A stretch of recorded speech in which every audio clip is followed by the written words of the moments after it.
Coucou, c'est le tutorat. On se retrouve pour corriger 2 QCM de la colle du E3 de ce mardi à propos de mécanique des fluides. Commençons par le QCM 31. Je vous laisse faire pause pour prendre connaissance de l'énoncé.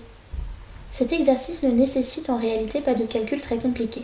Cependant, les données et les formules du cours sont nombreuses et il est facile de s'y perdre. Reprenons donc étape par étape. On cherche le débit Q dans ce segment d'artère.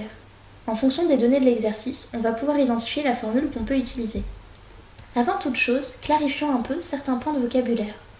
On considère que le sang est un fluide newtonien, qu'à température constante, quelle que soit la vitesse d'écoulement, sa viscosité est constante.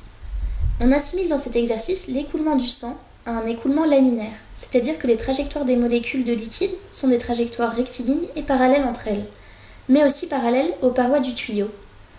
L'écoulement laminaire s'oppose à l'écoulement turbulent. Dans le cas d'un écoulement laminaire d'un liquide visqueux newtonien, dans un tube cylindrique de rayon constant, il est possible de calculer le débit grâce à la vitesse moyenne et au rayon. En effet, le débit est égal à la vitesse moyenne fois la section du tube. La section S équivaut à pi fois rayon au carré. On sait que le diamètre était égal à 10 mm. Il suffit de diviser par 2 pour obtenir le rayon qui est donc de 5 mm. Il est possible de déduire la vitesse moyenne à partir de la vitesse maximale. En effet, il est précisé dans le cours que la vitesse moyenne équivaut à la moitié de la vitesse maximale.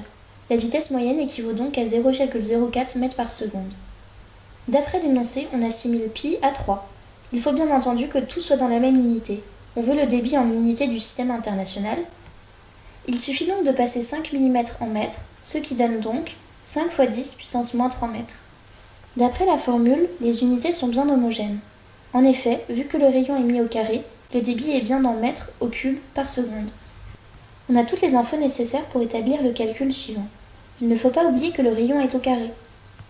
5 au carré donne 25, 10 puissance moins 3 au carré donne 10 puissance moins 6. À partir de là, c'est plutôt simple. 25 fois 4 égale à 100, donc 0,04 fois 25 est égal à 1. Le débit Q est donc égal à 3 fois 10 puissance moins 6 mètres cubes par seconde. L'item B est donc vrai.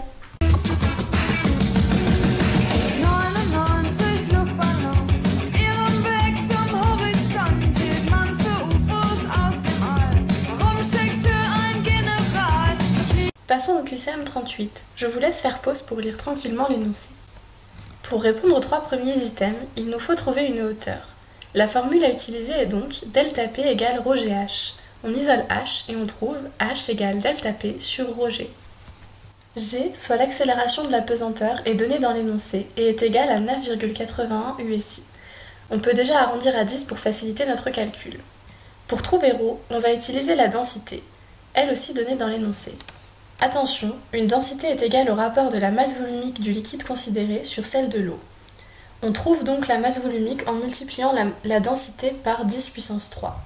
Attention à ne pas oublier cette étape, on va souvent essayer de vous piéger là-dessus. Il ne nous reste plus que delta P, soit la différence de pression à trouver. L'énoncé nous donne la pression au niveau de la tête, soit 60 mm de mercure, et celle au niveau des pieds, 280 mm de mercure. On les soustrait et on trouve delta P, qui équivaut à 120 mm de mercure. Mais attention, ce n'est pas fini. Il ne faut pas oublier de convertir les millimètres de mercure en pascal, l'unité du système international. Pour cela, rien de plus simple. On multiplie par 400 et on divise par 3. On trouve finalement 16 000 pascal. En posant le calcul pour trouver la hauteur, on obtient un résultat de 1,6 m. L'item B est vrai et les items A et C sont faux.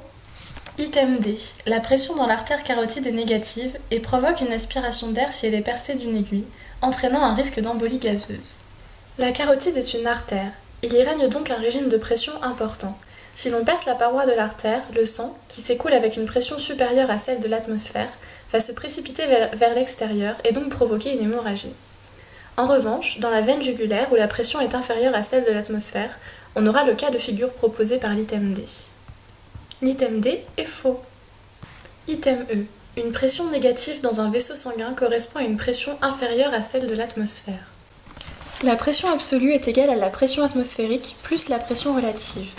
Ici, on parle implicitement d'une pression relative. Une pression relative positive signifie une pression absolue supérieure à celle de l'atmosphère, et une pression relative négative signifie une pression inférieure à celle de l'atmosphère. L'item E est vrai. Wir hoffen, es hat euch geholfen. Viel Glück!